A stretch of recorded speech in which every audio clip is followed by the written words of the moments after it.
good for evil. This is the Patriots Prayer Podcast. It's a tremendous show, one of the greatest shows in the history of the world.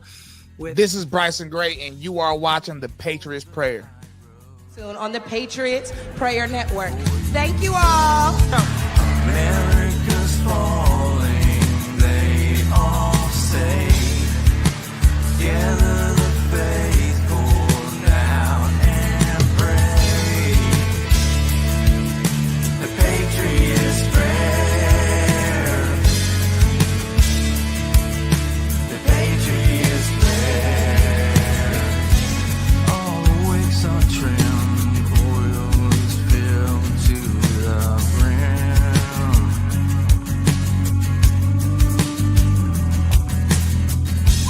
I have to change it somehow.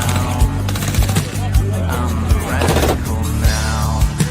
America's falling, they all say. Gather the faithful now and pray. The Patriots Prayer.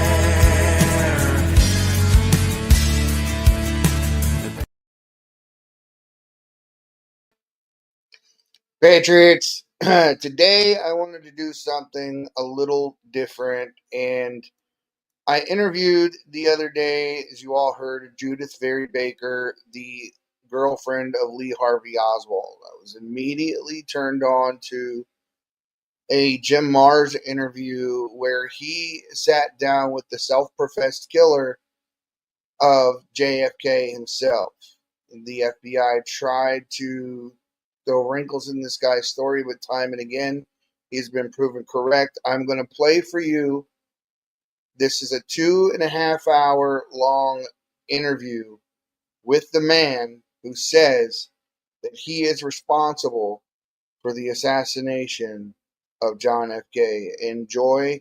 I will be monitoring the chat, jumping in every now and again, but you guys are going to find this absolutely interesting.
When Joe West first originally contacted me here at Stateville Prison, I was on a visit. The counselor came in to the visiting room where I was at and stated that she wanted me to come out and make a phone call. I told her, I said, no way, I'm here 365 days a year. I'm not leaving my visit to go make a phone call. I said, who's calling? She told me, someone from Texas named Joe West. I told him, I do not know the party. I said, tell them I'll call them on my time, not their time. I'm on a visit. Don't bother me when I'm on a visit. The next day, they got me out of my cell. They took me downstairs and got a phone call hooked up.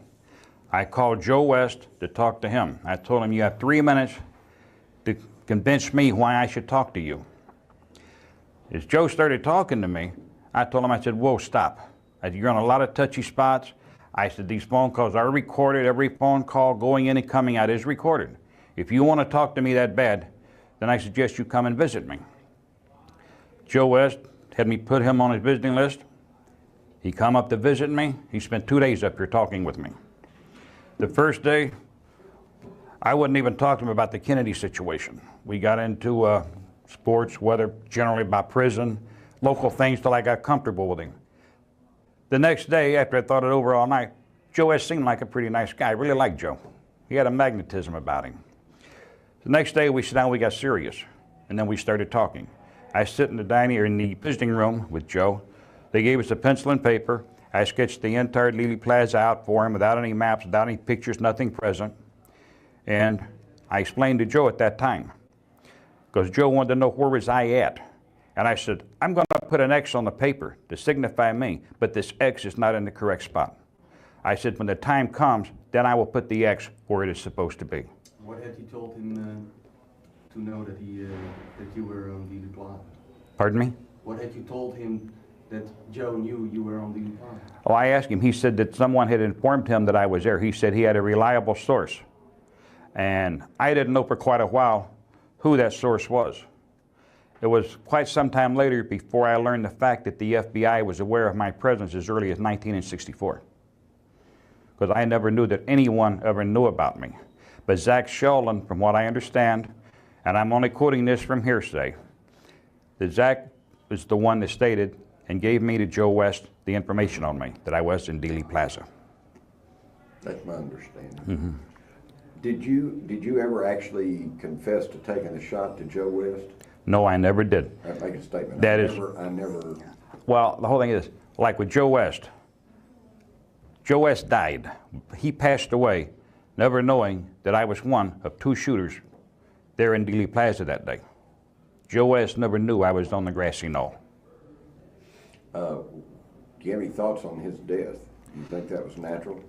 Joe West went in for heart surgery, and from what I was told and what I understood, that he had come through it fairly well, and he was on the road to recovery. But then I was informed there was complications with his medicine. He was allergic to it, or an allergy or something. He swallowed it, it killed him. The medication killed him.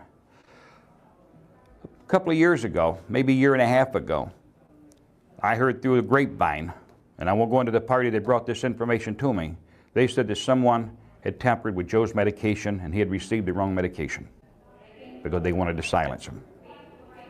That's what his wife Yeah. thinks. Okay. let's see. Why would they want to silence him? We had I shouldn't say we, I would say Joe West had the case in court. He wanted to exhume John F. Kennedy's body. And that's what he was fighting for. And at this point, when I talked to Joe West, I explained to him that John F. Kennedy had been hit in the head with a mercury round, a special load.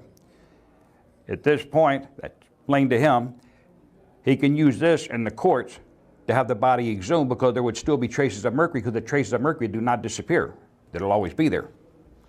And so this is what Joe West wanted to go back with more evidence and use this to get Kennedy's body exhumed, to look for traces of mercury. And the court had accepted his case. The court had accepted his case. But with his death, the case died. Do you feel like your memory is as good today as it was, say, 10 years ago? No, I do not. It's not that good. Make a statement. My memory as of 10 years ago was a lot more alert than what it is now. It's not that I'm just getting old and senile, but it's the conditions of prison, the conditions that we live under. Our water here, when people come in, and I'm sure you was advised not to drink the water from here, to buy bottled water. But I've been drinking this water for the past 12 years with radium in it, so is every prisoner here. We wasn't aware of the water situation until Oliver Stone come along to make a movie here. And when he made his movie here, we see all these people from the movie company running around carrying bottles of water. Even the officers that worked here, they got suspicious. And that's when we started finding out this water's unhealthy. Just as an aside, you know, sodium fluoride is what they put in even the city's water supply. That's what the Nazis put in their water supply in those concentration camps to keep everybody pacified. Yeah. They keep us pretty well pacified, and they really kept us pacified since we went on about a 10-month lockdown, and they took the prison back and run it under their order now. And I mean, this place is really maximum control now. There is no movement here at all to speak of. Did you actually meet with Oliver Stone? I met Oliver Stone 3 times. Matter of fact, I have a paper that Joe West, not Joe West, but Bob Vernon had Oliver Stone sign. Now, Bob Vernon come in after the Joe West deal. Bob Vernon took over for Joe West. Bob Vernon met with Oliver Stone, and he had him sign an agreement where they wanted to get me on film, but I refused to do that. I met with Oliver Stone 3 times. And you never told him your story? No, I did not tell Oliver Stone my story. I refused to discuss it with him. And like I said, I've got a copy of this thing. I got Oliver Stone's signature. Bob Vernon's the only signature on it. It states what it's all about. The only thing missing is my signature, because I would never sign that paper for the agreement. Why was that? I didn't like the man. Case closed. Case closed.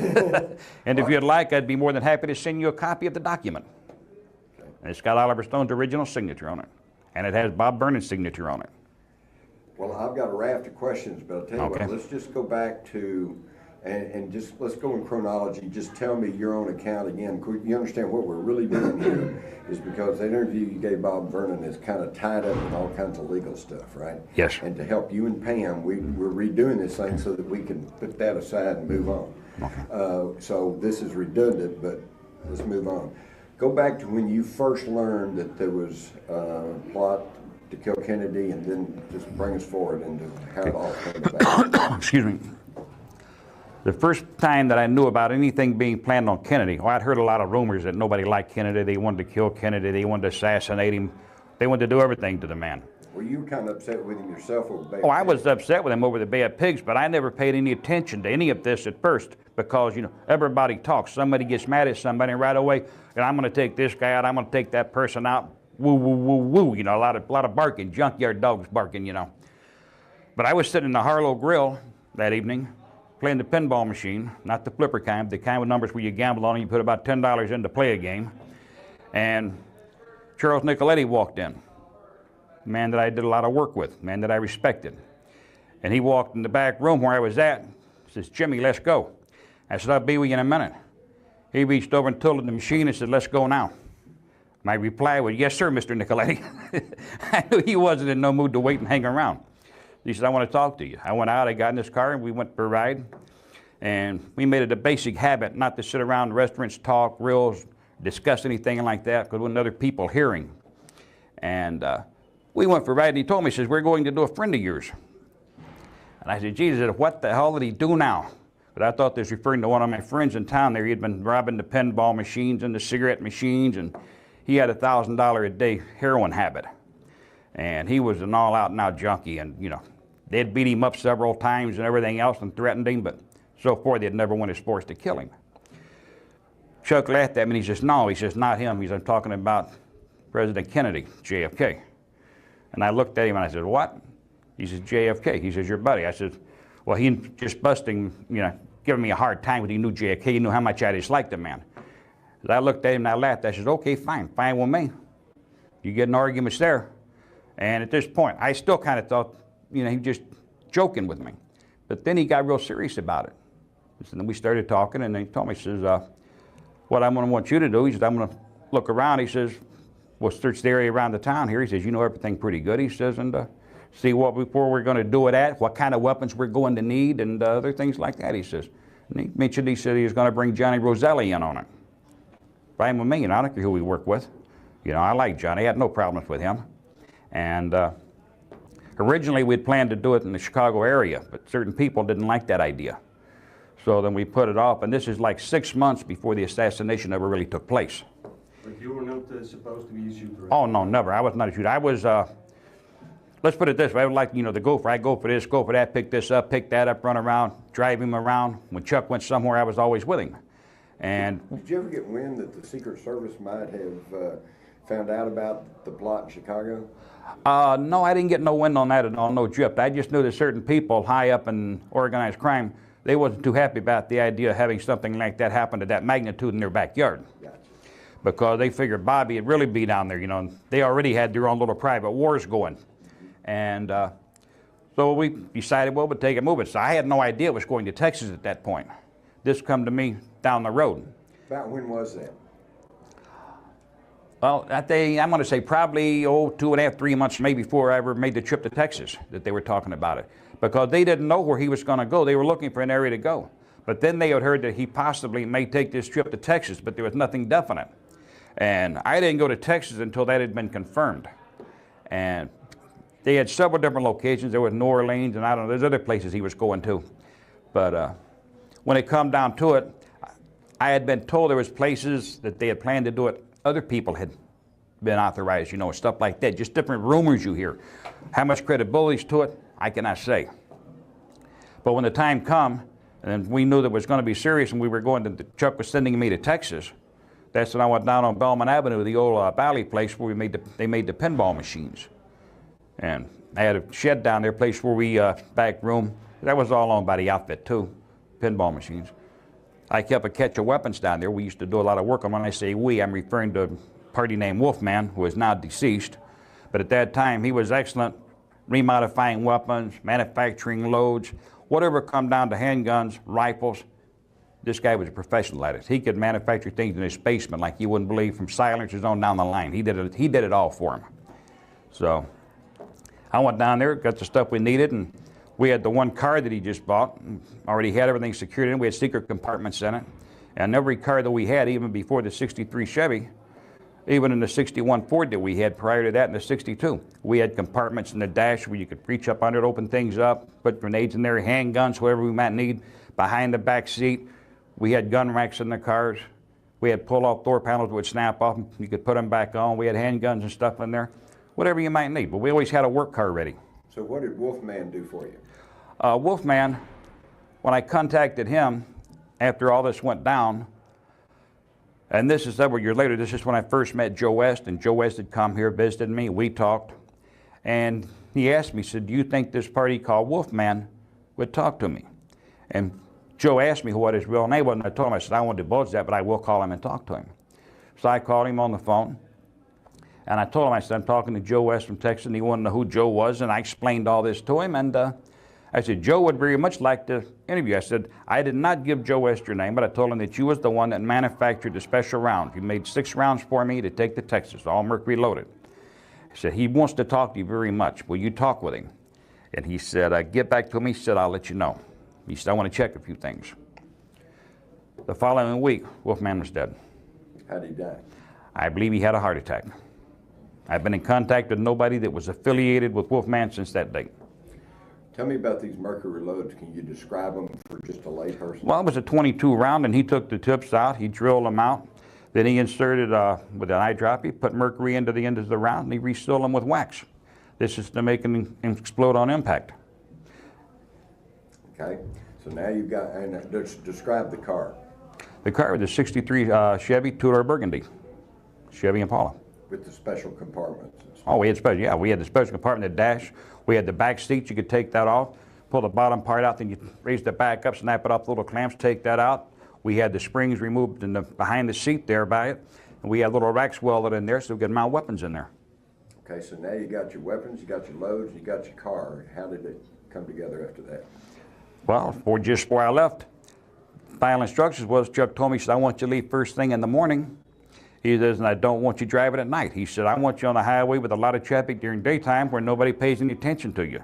Let's go back. Give me a date or approximate date. I don't remember the approximate date, but I went down like a week before the assassination. I want to say I was in Dallas area 5 days before the assassination took place. And what was the purpose of that? The purpose of that was for me to go to Dallas, look over the area, learn dead-end streets, railroad crossings, time for train crossings. They already knew the regular motorcade route that he would be taking, and they had already looked that over, and they wanted to see if there's any better places, and a lot of people had already decided on. I'm not the one that chose Dealey Plaza, but I was told to look it over very close and look and see if I thought there's any other place better. And I did the whole area from the route they had all the way through. I had Lee Harvey Oswald with me. All right, go back now. So about a week ahead of time, I think. Now, guys, I wanted to chime in here half a sec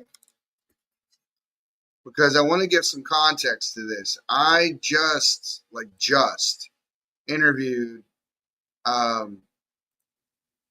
Miss Baker, Judith Very Baker, who is the girlfriend of Lee Harvey Oswald, who verifies exactly what he says. And she was talking with him only 36 hours before the Kennedy assassination. So they have tried to discredit this man on multiple occasions, but over and over and over again, his story checks out. And it's, you know how it is. They didn't want the truth to come out, but I think now that more than ever, Kash Patel is on the way with a cape on, and they're trying to push this out there and to make it seem like they let the truth out long before Kash had to go open the file and let us know. But even he said that we knew most of it anyway. There were just some things that had to be redacted for other reasons. But while I'm here, first of all, Mike, if you're watching, you're more than welcome to log in, and we can talk context through this as this guy's going through his story about how he is the one who pulled the trigger. But Lynette, you have to understand the framework of the United States itself.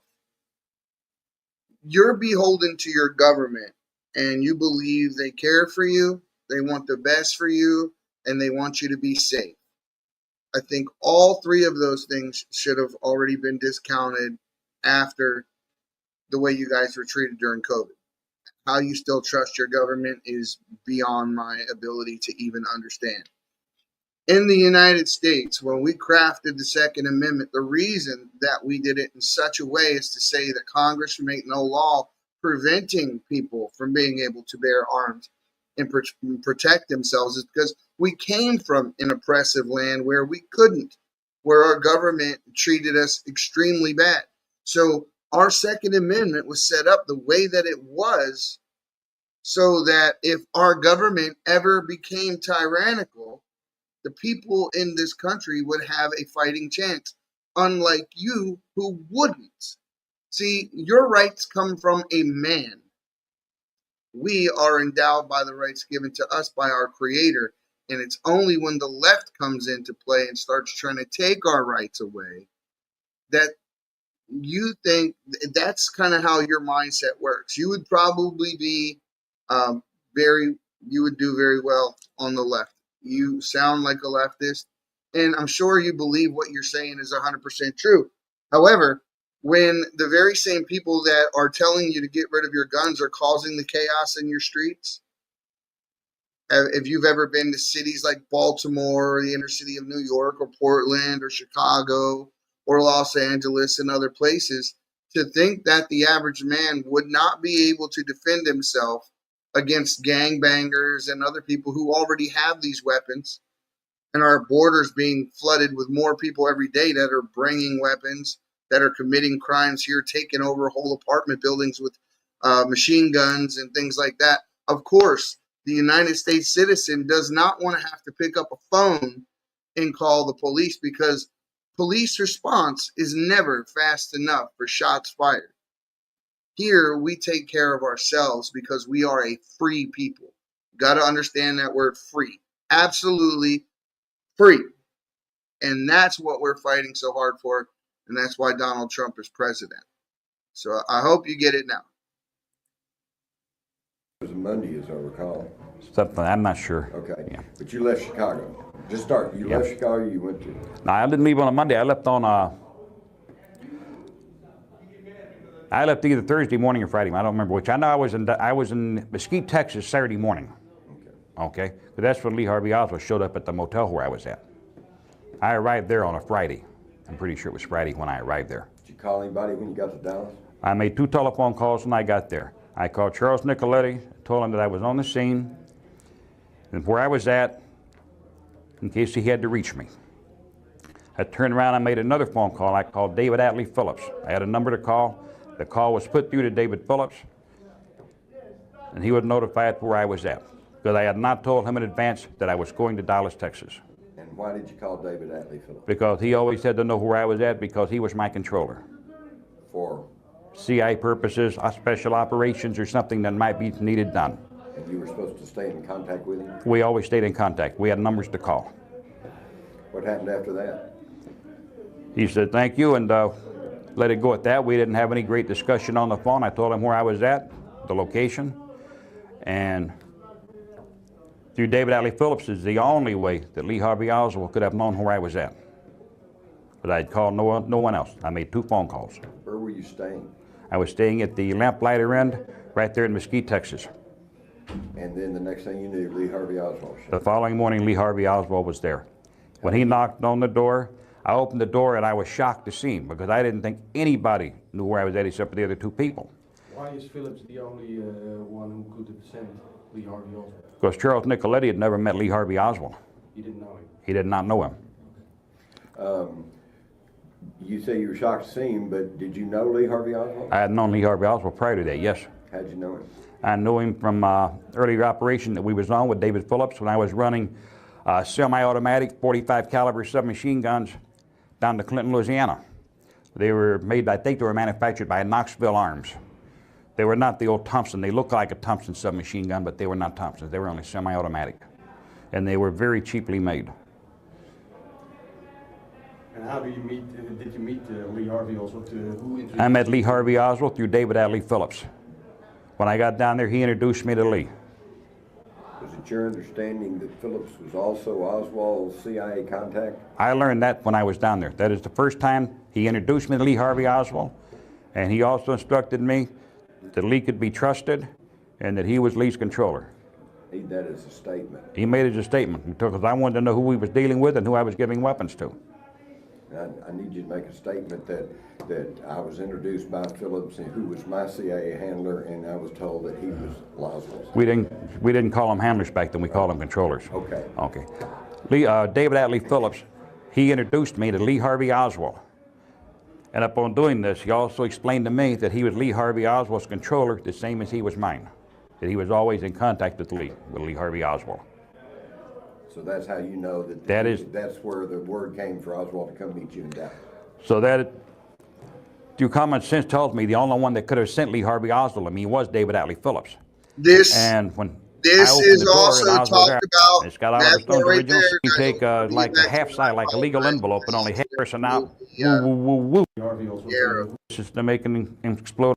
So, right there where he's talking about David Atlee Phillips. Let me get back there where it was right there. This was also a big part of the interview that I had with Judith Berry Baker, who explained that David Atlee Phillips was intimately involved and had several different names and was part of the agency. So, once again, there's another fact that was corroborated from an outside source that was this close with Lee Harvey Oswald. So, this is, guys, I believe this to be the facts. I believe this to be true, completely true.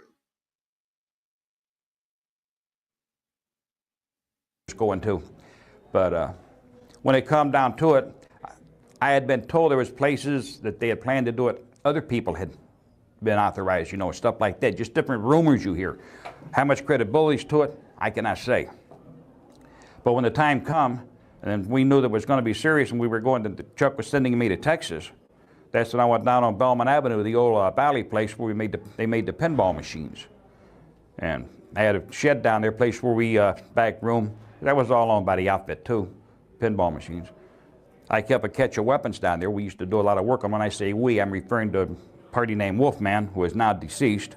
But at that time, he was excellent remodifying weapons, manufacturing loads, whatever come down to handguns, rifles. This guy was a professional at it. He could manufacture things in his basement like you wouldn't believe, from silencers on down the line. He did it all for him. So I went down there, got the stuff we needed, and we had the one car that he just bought, already had everything secured in. We had secret compartments in it. And every car that we had, even before the 63 Chevy, even in the 61 Ford that we had prior to that in the 62, we had compartments in the dash where you could reach up under it, open things up, put grenades in there, handguns, whatever we might need. Behind the back seat, we had gun racks in the cars. We had pull-off door panels that would snap off. You could put them back on. We had handguns and stuff in there, whatever you might need. But we always had a work car ready.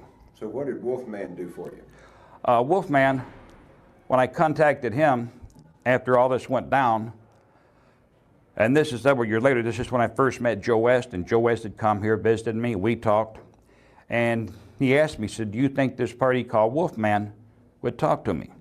And Joe asked me what his real name was, and I told him, I said, I won't divulge that, but I will call him and talk to him. So I called him on the phone, and I told him, I said, I'm talking to Joe West from Texas, and he wanted to know who Joe was, and I explained all this to him, and I said, Joe would very much like to interview. I said, I did not give Joe West your name, but I told him that you was the one that manufactured the special rounds. You made 6 rounds for me to take to Texas, all mercury loaded. I said, he wants to talk to you very much. Will you talk with him? And he said, get back to me. He said, I'll let you know. He said, I want to check a few things. The following week, Wolfman was dead. How did he die? I believe he had a heart attack. I've been in contact with nobody that was affiliated with Wolfman since that date. Tell me about these mercury loads. Can you describe them for just a layperson? Well, it was a 22 round, and he took the tips out. He drilled them out. Then he inserted with an eye drop. He put mercury into the end of the round, and he resealed them with wax. This is to make them explode on impact. Okay. So now you've got, and describe the car. The car was a 63 Chevy 2-door Burgundy, Chevy Impala. With the special compartments. Oh, we had special, yeah, we had the special compartment, the dash. We had the back seats, you could take that off, pull the bottom part out, then you raise the back up, snap it off the little clamps, take that out. We had the springs removed in the, behind the seat there by it, and we had little racks welded in there so we could mount weapons in there. Okay, so now you got your weapons, you got your loads, you got your car. How did it come together after that? Well, just before I left, final instructions was, Chuck told me, he said, I want you to leave first thing in the morning. He says, and I don't want you driving at night. He said, I want you on the highway with a lot of traffic during daytime where nobody pays any attention to you. Let's go back. Give me a date or approximate date. I don't remember the approximate date, but I went down like a week before the assassination. I want to say I was in Dallas, in the Dallas area 5 days before the assassination took place. And what was the purpose of that? The purpose of that was for me to go to Dallas, look over the area, learn dead-end streets, railroad crossings, time for train crossings. They already knew the regular motorcade route that he would be taking, and they had already looked that over, and they wanted to see if there's any better places, and a lot of people had already decided on. I'm not the one that chose Dealey Plaza, but I was told to look it over very close and look and see if I thought there's any other place better. And I did the whole area from the route they had. All the way through, I had Lee Harvey Oswald with me. All right, go back now. So about a week ahead of time, I think it was a Monday, as I recall. Something, I'm not sure. Okay. Yeah. But you left Chicago. Just start. You Yep. left Chicago, you went to... No, I didn't leave on a Monday. I left on I left either Thursday morning or Friday. I don't remember which. I know I was in Mesquite, Texas, Saturday morning. Okay. But that's when Lee Harvey Oswald showed up at the motel where I was at. I arrived there on a Friday. I'm pretty sure it was Friday when I arrived there. Did you call anybody when you got to Dallas? I made 2 telephone calls when I got there. I called Charles Nicoletti, told him that I was on the scene and where I was at in case he had to reach me. I turned around and made another phone call. I called David Atlee Phillips. I had a number to call. The call was put through to David Phillips, and he would notify us where I was at, because I had not told him in advance that I was going to Dallas, Texas. And why did you call David Atlee Phillips? Because he always had to know where I was at, because he was my controller. For? CI purposes, special operations, or something that might be needed done. And you were supposed to stay in contact with him? We always stayed in contact. We had numbers to call. What happened after that? He said, thank you, and let it go at that. We didn't have any great discussion on the phone. I told him where I was at, the location, and through David Atlee Phillips is the only way that Lee Harvey Oswald could have known where I was at. but I'd called no one else. I made 2 phone calls. Where were you staying? I was staying at the Lamplighter Inn right there in Mesquite, Texas. And then the next thing you knew, Lee Harvey Oswald showed The up. following morning, Lee Harvey Oswald was there. When he knocked on the door, I opened the door and I was shocked to see him because I didn't think anybody knew where I was at except for the other 2 people. Why is Phillips the only one who could have sent Lee Harvey Oswald? Because Charles Nicoletti had never met Lee Harvey Oswald. He didn't know him. He did not know him. You say you were shocked to see him, but did you know Lee Harvey Oswald? I had known Lee Harvey Oswald prior to that, yes. How'd you know him? I knew him from earlier operation that we was on with David Phillips when I was running semi-automatic 45 caliber submachine guns down to Clinton, Louisiana. They were made, I think they were manufactured by Knoxville Arms. They were not the old Thompson. They looked like a Thompson submachine gun, but they were not Thompsons. They were only semi-automatic. And they were very cheaply made. And how did you meet Lee Harvey Oswald? I met Lee Harvey Oswald through David Adley Phillips. When I got down there, he introduced me to Lee. Was it your understanding that Phillips was also Oswald's CIA contact? I learned that when I was down there. That is the first time he introduced me to Lee Harvey Oswald, and he also instructed me that Lee could be trusted and that he was Lee's controller. Need that as a statement. He made it as a statement because I wanted to know who we was dealing with and who I was giving weapons to. I need you to make a statement that I was introduced by Phillips, and who was my CIA handler, and I was told that he was Oswald's. We didn't call them handlers back then. We called them controllers. Okay. Okay. David Adley Phillips, he introduced me to Lee Harvey Oswald. And upon doing this, he also explained to me that he was Lee Harvey Oswald's controller, the same as he was mine.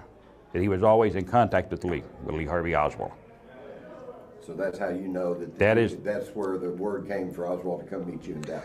So that, through common sense, tells me the only one that could have sent Lee Harvey Oswald to me was David Adley Phillips. And when I opened the door and Oswald was there, I was kind of shocked to see him because I didn't know that he knew I was there. And so I asked Lee, I says, "What the hell are you doing here?" Because I was shocked, you know. He said, "I was advised to drop by and spend some time with you and see if I could help you out." I said, "Help me out?" He said, "Yes." He says, "Somebody wants me to show you the area." And I said, "Okay." He said, "Come on in." So he come on in, so we sat down and we talked, and I said, "I'll be with you in a few minutes." And I was young and cocky at that time, and I'd just come out of the shower and everything, and I was combing my hair, so I had a camera there, so I told Lee, I said, "Hey, make a couple of pictures while I'm here in Texas." And so Oswald made a couple of pictures of me, and then he said, "Let me have the film, I'll get it developed." I said, No. I said, "I get the whole roll of film." So that was how I got a couple of pictures made that people have recently asked me about. But, Whose camera was it? Yours or my his? camera. Your camera. Yeah. But he was going to take the film, turn him in, get it developed. But I said, no. Didn't want to let that film go. I do my own work. How did he arrive at the motel? He arrived driving Blue Falcon, Ford Falcon. You remember what year model? No, I don't. It wasn't brand new. It was a couple of years old. So he could drive. Yes, he could drive. When he met me in Clinton, Louisiana, he drove up in a, I want to say Chevrolet truck. It could have been a Ford. I'm going to say pickup. It was a pickup truck. Let me put it that way. It was an old pickup truck. And we put the weapons in the back end of it and pulled the tarp down over the weapons. What color? Do you remember what color pickup? I believe it was green. It was a real, I don't know, dirty, yucky green, whatever you want to call it. Darker green, like, you know. It hadn't been washed in a long time, and there's a lot of rust on it. That's about the best way to describe it. So did you and Lee Oswald drive around Dallas, son? We drove around Dallas. Lee Harvey Oswald and I, we drove around Dallas for probably up till right before the assassination. I did not see Lee Harvey Oswald on the morning of the assassination. But prior to that, Lee Harvey Oswald had been with me every day. We drove around. He showed me different streets, different areas. He was the one that took me out to the place southeast of Mesquite there, next to a big junkyard. We went out there in the field. He said, "Ain't nobody going to bother you out here," you know, because I wanted to calibrate the scopes for not only for the fireball, but for other weapons as well. And while I was out there firing weapons and ejecting shell casings, Lee was picking them up and holding them in his hand. But I didn't want to leave no casings or nothing behind, and I'm busy firing, so I looked at Lee, grab them casings. And that's what he did. He picked them and he held on to them until we got released. I calibrated my scopes, set things up, put the stuff back in the car, and we got back in. We went riding around, and I wanted to know the railroad crossings. I wanted to wait and see what time trains come through. I want to know if there's any passengers, if there was freight trains, they stopped, track's going to be blocked, intersection's going to be blocked, dead-end streets, construction work, where every intersection was at, where all the lights were at, how long the lights were, they stayed red. I wanted all these little details. Did anybody show up or give you any static while you're out there sighting in those weapons? No, nobody. When I was test firing the weapons, nobody at all even come out there, looked at me. And there wasn't any houses, nobody real close by. We're off the main highway there. And like I say, it was just, you know, nobody come around, nobody even cared. No, I can remember back then we'd go out on Turtle Creek, shoot turtles. Yeah. And nobody, cops, nobody showed up. How much time were you two together during the day? We was out there test firing, we were test firing weapons for approximately, I'm going to say 20, 30 minutes. But during the day, we probably spent anywhere from 5 hours, 6 hours together. So at all that time he could not have been working in the Texas Food Depository, No. right? He worked in the book depository stores, what he told me. I was never in that place. But he had time off to come out and spend time with me, and then I would drop him off in the area, and he would go somewhere, and I guess that's where he went. I had never asked him where he went, what he done, who he saw. So that must have been a cover job then. Yeah. Okay, so it gets to be, say, Thursday before the assassination. How did it all come down? That Thursday, I went on back to the motel. I dropped him off that afternoon. I went on back out to the motel to get some rest. And the following morning, I'd gotten a message that I was supposed to call Leo at the, I think it was the Dallas Cabana. And I called over there and answered the phone to Leo because Mr. Nicoletti didn't want his name used. I knew he'd come in late. I didn't know when he come in. I didn't know how he got there. But when I come in, I was told to come over there and park, and that Johnny Roselli would come down. He wanted me to drive Johnny Roselli to Fort Worth. I pull up out front and waited. He come down a few minutes after I pulled up. I never went in the hotel, never asked for anybody. He come down and come outside because he knew I was en route. And I drove from there to Fort Worth, Texas with Johnny Roselli in the car. So that was Mr. Nicoletti went with you? No, Mr. Nicoletti did not go. Just Roselli? Just Johnny Roselli went with me to Fort Worth. Did you know Johnny Roselli prior to that day? I had met Johnny Roselli before. I'd met him in Florida, Miami. Any jobs with him? Never any jobs with him. I'd talk with him and around, but we never, we was probably involved in some of the same operations or things, but with the same people, but we never went out and did anything together. Were you aware that Roselli was working with the government in an anti-Castro? Yes, I was well aware of that. He was, Statement. I was well aware that Johnny Roselli was involved in the government actions. He was like the license between CIA and organized crime. And he was heavily involved in the invasion of Cuba, Bay of Pigs, Chiano's Bait, whichever you prefer to call it. But he was also very tight with Frank Sturgis. Frank Sturgis headed up the SAO, which is the secret army organization, what this is all about. And they've had so many different code names for wanting to kill Castro, I couldn't even name half of them. But every time you turned around, somebody had a new operation going. But I'm sorry, did you ever hear Mr. Roselli as called colonel, or did he have any military credentials? I don't remember what the total name was. I know he was called colonel once in a while. I can't remember the name of it. I know he was called colonel. But that was, as far as I know, Johnny Roselli never held any rank of any kind. But like I say, he was involved heavily with the CIA. He was licensed between them. What his actual part was, I don't know, but I know he was heavily involved with them and all through that. I think it was Ralston, Colonel. Yeah, Ralston, that's it. Colonel Ralston. That's what they call him, Colonel Ralston. Okay. So tell us about the trip over to Fort Worth. The trip over to Fort Worth? Well, I didn't know where we were going to Fort Worth. He's told me, and he had directions, and I don't know if he'd ever been there before or not. But we went through Fort Worth. I remember the exit was, we got, well, I wasn't the exit really, it's like University Avenue or University Boulevard. It was named University, that's all I know. And I know it was on the south side, and then it stood on the west side of that street. It was just a couple blocks off, and there was a pancake house. Fairly new one. Do you know it's still there? No, I didn't know it's still there, but Still there. it's been there long. I guess they made good pancakes, I know that. True. But that's where I had my first Belgian waffle. Why did you go all the way to Fort Worth? And excuse me, I got to clarify one thing. I didn't have a Belgian waffle that morning. I had the Belgian waffle there a few years later. But that morning when I got there, Johnny Roselli went there to meet somebody by the name of Jack Ruby. I had never knew Jack Ruby, nothing about him. When I got there and pulled into the parking lot, Johnny Roselli told me, he said, let me go in first, see where I'm going to sit, come in, position yourself. And he asked me, he said, are you carrying? And I said, yeah, I'm carrying. He says, good. He says, when I sit down where I'm sitting at, he said, I don't know what may transpire. He said, something could go wrong. He said, but be very alert. He said, keep my backside covered.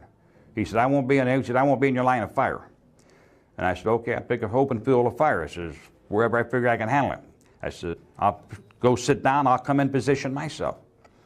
Johnny Roselli went in and they had like, you'd call it a booth at the table sitting there, you know, it wasn't bolted to the floor or nothing.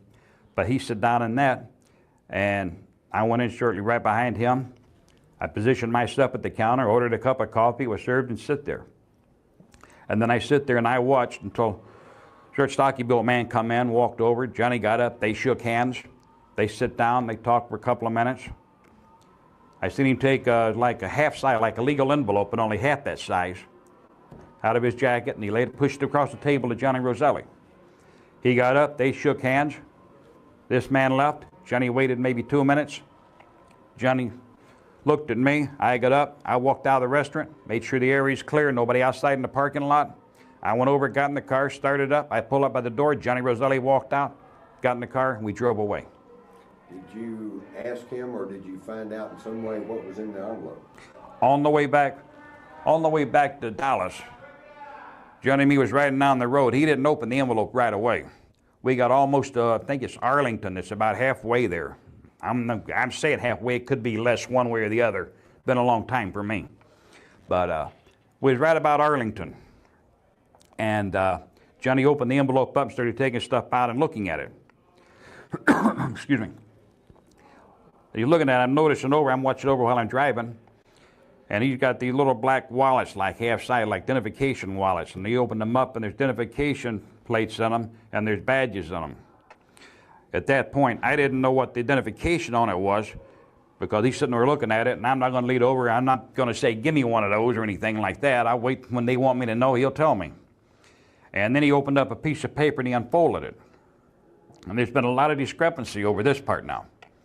But Johnny Roselli said they only made one change in the route.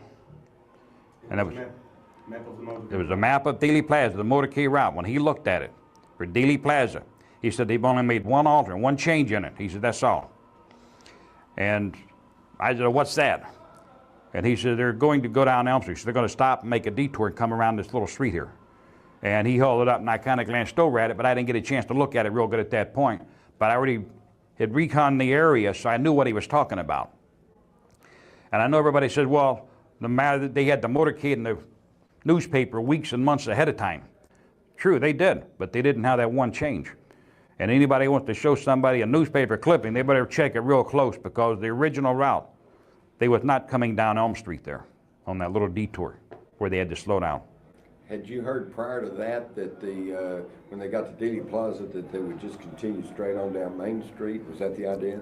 The original plan was that we'd be shooting at a fast-moving target, and Nicoletti had no military experience, and I already had advised him that he would have to shoot high and the target would be going away from him, that he would have to shoot above the head.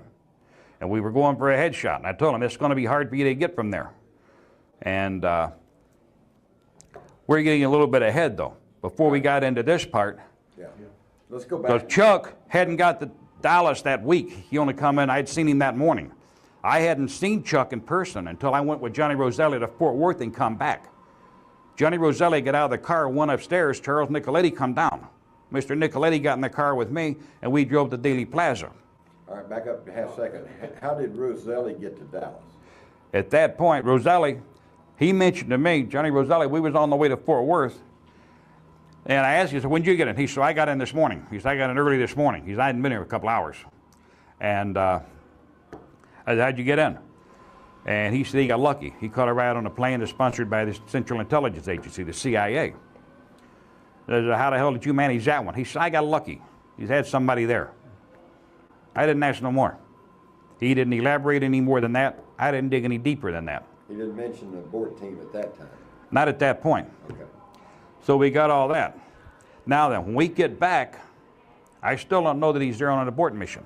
I have no knowledge of that at this point of the game. Johnny Roselli got out of the car, went back in the hotel. I waited maybe 5 to 7 minutes for Charles Nicoletti to come down. When he got down, Mr. Nicoletti got in the car with me and said, let's go. We took off. I said, where to? He said, take me over by the plaza. We went over.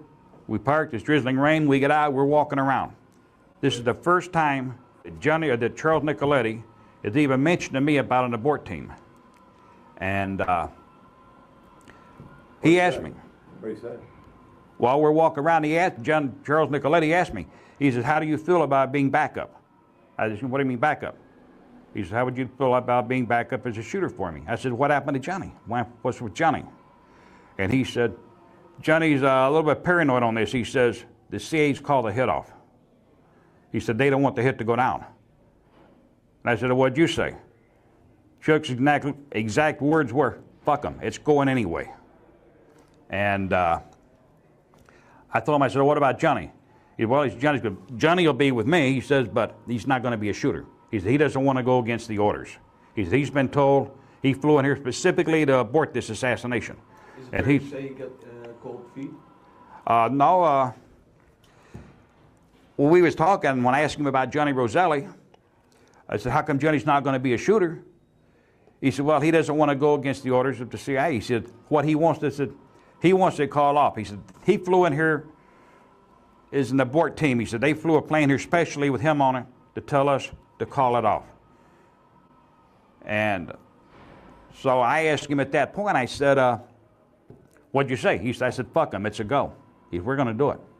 He said, Jimmy, he says, you know we can't call this off. Only one man can stop it.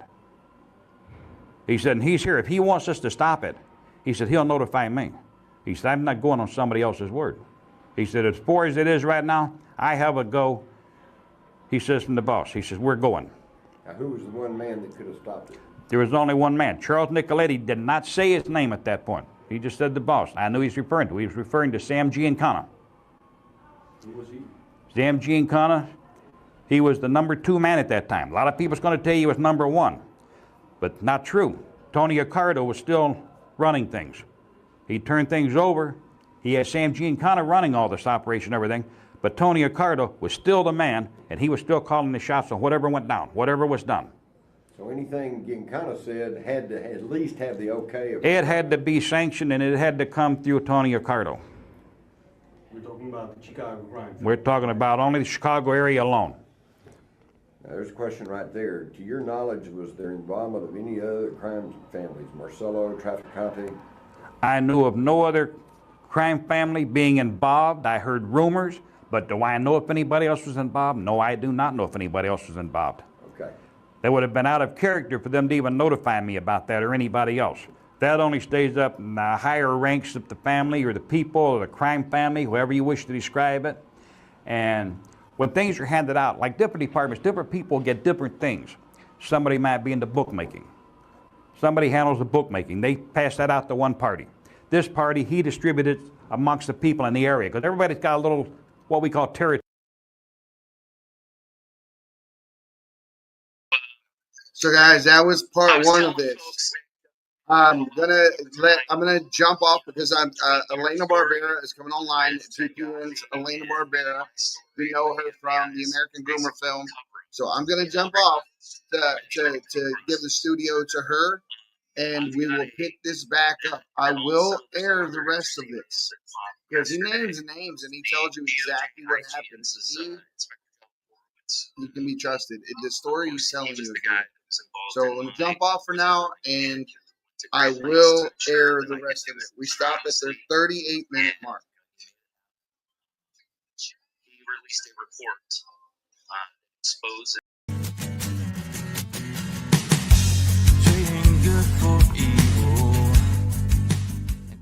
This is the Patriots Prayer Podcast. It's a tremendous show, one of the greatest shows in the history of the world. This is Bryson Gray, and you are watching the Patriots Prayer. Soon on the Patriots Prayer Network. Thank you all.